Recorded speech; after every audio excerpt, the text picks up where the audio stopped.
Hello दोस्तों, कैसे हैं आप सब। आज की हमारी कहानी है पनीर के पकौड़े। मम्मी, मुझे चटपटे पनीर के पकौड़े खाने का मन कर रहा है। आप चाय के संग बनवा दो ना। रितिका अपनी माँ जानकी जी से बोली। अरे, इसमें कौन सी बड़ी बात है मेरी लाडो बिटिया। अभी तेरी भाभी से कहकर बनवाती हूँ। तो तब तक ये मावे के लड्डू खा, दूध पी, कहते हुए जानकी जी रसोई की तरफ चल दी। रसोई में पहुंची तो देखा अभी तक बहू राखी रसोई में नहीं आई है। वह तुरंत उसके कमरे में पहुंची। बहू, क्या बात है, आज चाय नाश्ता नहीं मिलेगा क्या। माँ जी, बस अभी जाती हूँ। वो क्या है ना। राखी बोलने ही वाली थी कि उसकी बात काटकर जानकी जी बोलने लगी। ऐसा करना, आज चटपटे पनीर की भजिया, धनिया पुदीने की चटनी बना देना। रितिका का बहुत मन है, कहते हुए राखी की बात बिना सुने ही वापस लौट गई। पास में लेटी रूही बोली, जो कि अभी 4 साल की थी। मम्मा, आप मुझे छोड़कर नहीं जाना, मुझे डर लग रहा है। बेटा, मम्मा अभी आपके लिए दूध बनाकर लाती है, फिर मैं यहीं बैठ जाऊंगी। नहीं मम्मा, आप नहीं जाओगी। रूही रात तक तो ठीक थी, पर सुबह उसे बुखार आ गया। अब राखी उसे स्कूल के लिए उठाने लगी तब पता चला पति निखिल 2 दिन के लिए शहर से बाहर टूर पर गए हुए थे। इसीलिए उसने अपने फैमिली डॉक्टर को फोन कर दवाई, जो कि पहले से ही घर पर थी, कैसे देनी है पूछ लिया और डॉक्टर के क्लिनिक पहुंचने का समय पता कर लिया।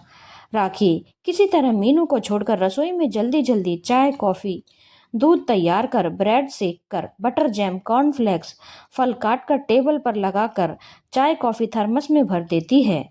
फिर रूही के लिए दूध बिस्किट लेकर कमरे में उसे दवाई देने चली गई। 1 घंटे बाद जानकी जी रसोई का इंस्पेक्शन करने पहुंची तो टेबल पर लगा नाश्ता देखकर बौखला गई और दौड़ते हुए राखी के कमरे में पहुंची। बहू, तुम्हारा दिमाग खराब हो गया है। अब तुम्हें मेरी बात सुनाई नहीं देती है। ये क्या, ब्रेड बिस्किट टेबल पर लगाकर चाय थर्मस में भरकर रख दी। मैंने तुम्हें पनीर की भजिया तैयार करने को बोला था ना। अब क्या, हमें 2 वक्त का खाना भी नहीं दे पाओगी। हमने भी बच्चे पैदा किए हैं और सारे काम भी निपटाए हैं। बिना सोचे समझे अपनी बहू पर चिल्लाने लगी। बच्चे तो बीमार पड़ते रहते हैं, तो क्या उनके चक्कर में घर वालों को भूखा मार दोगी। और तुमने तो थोड़ा भी नहीं सोचा, तुम्हारी गर्भवती ननद घर में आई हुई है, उसकी सेवा करो। पर नहीं, तुम तो यहाँ बहाना बनाकर आराम से बैठी हो। राखी की ननद 5 माह की गर्भवती थी, जो कि पिछले 2 महीने से मायके आई हुई है। तभी से सास जानकी जी पूरी तरह अपनी बेटी की सेवा में लगी हैं। उसके साथ उन्होंने बहू को भी लगा रखा है।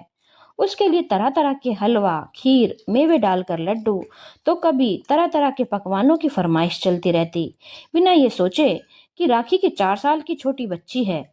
उसकी देखभाल के साथ रसोई की जिम्मेदारी भी उसी की है।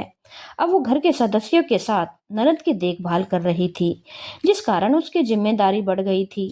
फिर भी सास के लिहाज के आगे वह चुपचाप सारे काम कर रही थी। मगर आज रूही की तबीयत खराब होने पर उसे काफी मानसिक तनाव हो रहा था। माँ जी, अभी तो मैंने जो बना दिया है, प्लीज खा लीजिए।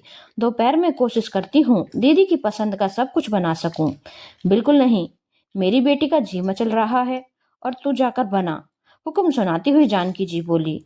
और रूही का क्या, अरे पड़े रहने दे, छोटी बच्ची है, उसकी बात क्या मानना। हमने भी बच्चों के साथ पूरा परिवार संभाला है। ये लड़की तो वैसे भी नाटक करती रहती है, स्कूल न जाने के बहाने बना रही होगी। कोई बड़ी बात नहीं है, चल जल्दी कर, मेरी बेटी राह देखती होगी। अपनी दादी की बात सुन रही रूही ने अपनी माँ का हाथ और जोर से पकड़ लिया। नहीं मम्मा, आप कहीं नहीं जाओगी, और जोर से रोने लगी। तब राखी ने उसे चुप कराते हुए बोला, देखो बेटा, मम्मा कहीं नहीं जा रही, आपके पास ही हैं। उसका हाथ कसकर पकड़कर बोली और मन में सोचने लगी, आखिर और कितना बर्दाश्त करना होगा तुम्हें राखी। आखिर कब कोई तुम्हारा दर्द समझेगा। जब तुम गर्भवती थी तब भी तुम्हारी सास तुम्हें ये बोलकर काम करवाती थी कि बच्चा तो हर औरत पैदा करती है, हमने भी किए हैं, इसमें कौन सी बड़ी बात है। बहू, इतने नखरे क्यों करती हो। काम करोगी, हाथ पैर चलते रहेंगे, बच्चा भी स्वस्थ रहेगा। यूं बैठे बैठे तो मोटी हो जाओगी, साथ में बच्चा आलसी बनेगा। यही बोलकर घर के सारे काम करवाती। किसी दिन तबीयत ज्यादा खराब भी हो जाए तब भी 4 बातें सुनाने से पीछे नहीं हटती। और आज यही सास माँ बनकर अपनी बेटी को पलंग से उतरने नहीं देती, बैठाकर अपने हाथों से खिलाती हैं। आज मेरी बच्ची बीमार दर्द से तड़प रही है। उसका दर्द इन्हें दिखाई नहीं देता। अगर इन्हें कुछ दिखाई नहीं देता तो मुझे भी सब चीजें क्यों दिखाई देनी चाहिए। कल मैं अपने लिए नहीं बोल पाई थी, मगर आज मैं अपनी बेटी के लिए तो जरूर लड़ूंगी, चाहे उसके लिए किसी को भी नाराज क्यों न करना पड़े। आखिर मेरी परेशानी भी तो परेशानी होती है। चलो उठो, अब कहाँ खो गई हो। सास जानकी जी की आवाज से उसकी तंद्रा टूटी। नहीं माँ जी, मैं यहाँ से नहीं हिलूंगी। थोड़ी देर बाद मीनू को डॉक्टर के पास लेकर जाऊंगी। बहू, तुम्हारा दिमाग खराब हो गया है, अब तुम मुझसे जबान चलाओगी। माँ जी, मैं कभी अपने लिए पिछले 6 सालों से नहीं बोली, मगर आज अपनी बेटी के लिए जरूर बोलूंगी। जब आपको अपनी बेटी की इतनी चिंता है तो मुझे नहीं होनी चाहिए। आपकी बेटी तो स्वस्थ है, भली चंगी है, मगर मीनू तो बुखार में तड़प रही है। आपका क्या है, आप फिर पलट जाएंगी। पहले जब मैं गर्भवती थी तब आप कहती थी महिला को काम करते रहना चाहिए, मगर अब आप अपनी गर्भवती बेटी को तो जमीन पर पैर नहीं रखने देती। कल को जब उसका बच्चा हो जाएगा तब आप कहेंगे बच्चों को हाथों में रखना चाहिए, गोद में पालने चाहिए। और मेरी बच्ची का क्या, अगर उसे कुछ हो गया तो आप जिम्मेदारी लेंगी। कल को मुझे मलाल हो कि मैंने अपनी बेटी का ध्यान क्यों नहीं रखा। इससे अच्छा है मैं आज आपसे साफ साफ अपने मन की बात बोल दूं। जानकी जी गुस्से में बहू को कुछ बोलने ही वाली थी कि पीछे से सुनील, जो कि जानकी जी के दामाद थे, आकर बोले, मम्मी जी ये क्या कर रही हैं। मुझे नहीं पता था आप इतना मीठा बोलती हैं, मगर मन में इतनी कड़वाहट भरी है। आपको देखना चाहिए, छोटी सी बच्ची बुखार में तड़प रही है और आप हैं कि भाभी से फरमाइश कर रही हैं। जबकि मैंने बाहर देखा, उन्होंने पूरी टेबल पर नाश्ता सजा रखा है। क्या आपको सिर्फ अपनी बेटी का ख्याल है, अपने बेटे की बेटी का नहीं। मैं यहाँ आपसे मिलने आया था, मगर आपकी बात सुनकर मैं बहुत दुखी हुआ।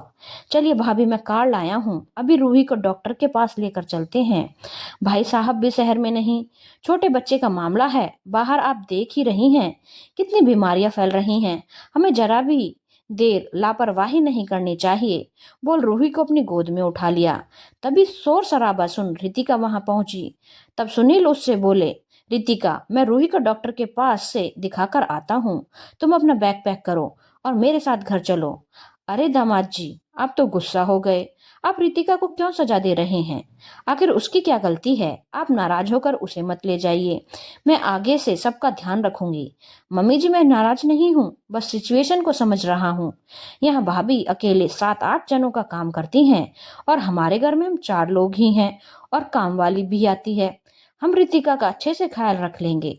अब रितिका डिलीवरी के बाद ही यहाँ आएगी और आप चाहें तो कभी भी इससे मिलने या रुकने आ सकती हैं, हमें कोई परेशानी नहीं है।